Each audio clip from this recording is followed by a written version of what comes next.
we have some RPG news. Okay, this is a solo co-op traditional RPG, Ben? Okay, yeah. So Ironsworn is a role-playing game that has taken everybody by storm. It's blown up on Twitch and all sorts of things like that. A lot of people playing it as sort of actual plays and things.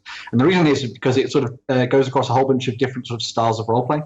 So it can be played as a sort of traditional one with a games master and then a group of players. It can also be played co-op, or it can be played as a solo adventure as well. And this is all done through the use of like a massive book, which is completely free to download. The core rules are completely free, which is full of tables and diagrams and all sorts of things like that, which will allow you to play the game with absolutely zero prep. So you don't need to do any planning beforehand. You just have to maybe have an idea of the kind of character you want to play in your mind. But as soon as you sit down to play and you've learned the rules, you can just go for it and see where the story takes you. This is made even more exciting because the sort of setting for Ironsworn is the idea that you are these lone warriors that have to set out into this vast, horrible wilderness in order to try and stop something dark and shadowy, a little bit sort of like mixing the idea of, I guess you'd say, like Dark Souls with basically every grimdark setting you could ever think of. It's very Viking, it's very Norse, it's very deadly, it's very bloody, and your character will probably die. But the sort of whole focus is on the fact that you're going to be playing one of these Ironsworn, these sworn warriors that have to head out, fight the darkness, and hopefully come back alive.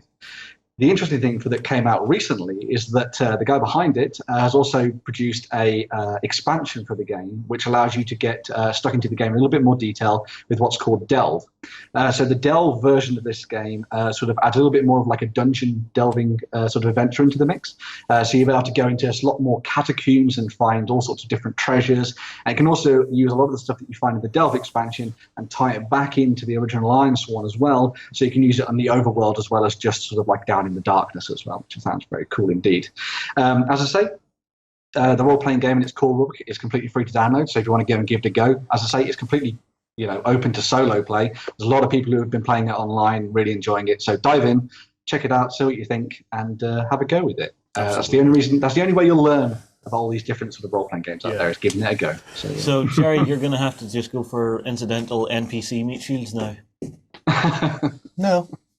Well, why would I?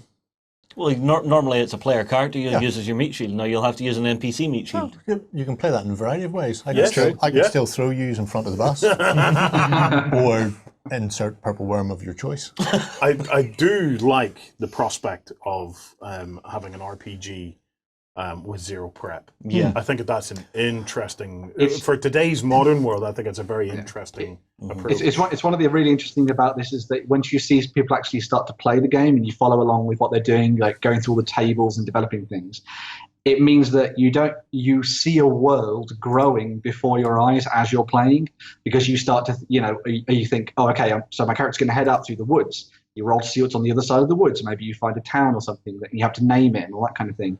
And it starts to sort of really develop a world that you can play in both within Ironsworn and then maybe take that and play it in different settings as well. So it's almost as much a creation tool as it is a role-playing game, which I think is a really fascinating idea.